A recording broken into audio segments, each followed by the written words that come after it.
Déad an tám a haim haar lár, tága mé gcónaí ar ais go héireann, agus tá glenn Cholm Cille ar áit na háiteanna is gileann sa tír seo, mar hampla, tá an dúcha fíor-íomhainn.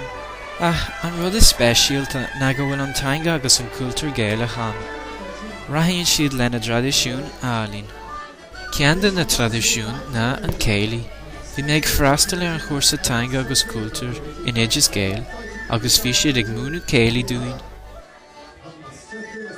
I rinne rangan na teanga, bhí méid ag caint le chéile an rúpaí agus bhí an cuirsa hain sanrach ar an leibhéil in a róid. Bhí seans mór an clearchtú le daoine eile agus seán rud is táirtaí. Nuair bhí méid caint le tháinig méid go raibh fuithe na difriúla ag gach duine le bhean seo. So, Jessica, cén far bhfuil tú ag fáilm Gaeilge an seo? An seo, well, tá ag stadar Gaeilge chláiste, tá chláiste frebal máine clé agus fáilm bheith ina múntóir bunsco, so tá just an seo chumór chuig Gaeilge a dhéobhsú agus a clachtú. Cén far bhfuil tú an seo? Tá mé seo mar is máil an Gaeilge.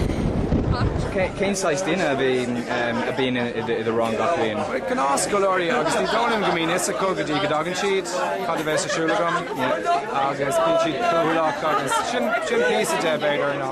Deann tú ruí sa rang nach an tú go ná agus bhfuil tú tanabas. Bhí gach éine gcóir sin an príomh.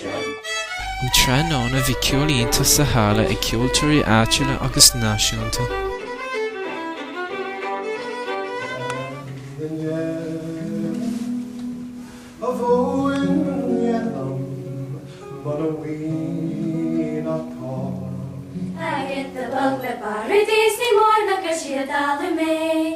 Maar nu kom eens zo alla en aan wens je neer.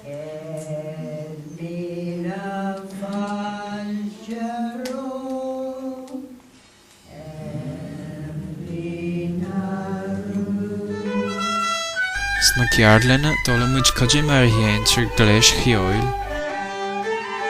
Ach ní léon cheol gan crack, mar sin chuimiid go dtí na tithe táirne gach ihe.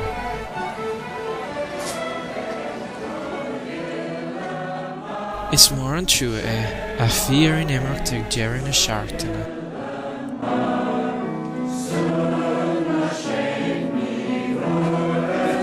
So, Liam, tá na críochanna leis an seachtain teanga agus cultúr agus bhí an crack agin, so cad ceapan tú faoin seachtain sin? Bhí se ceap go go hinnta céim sláánna a go luachtain leis sí go leháil. Oh, right, okay. So, bhí seachta go hinnta agus bhí bheadastá leis.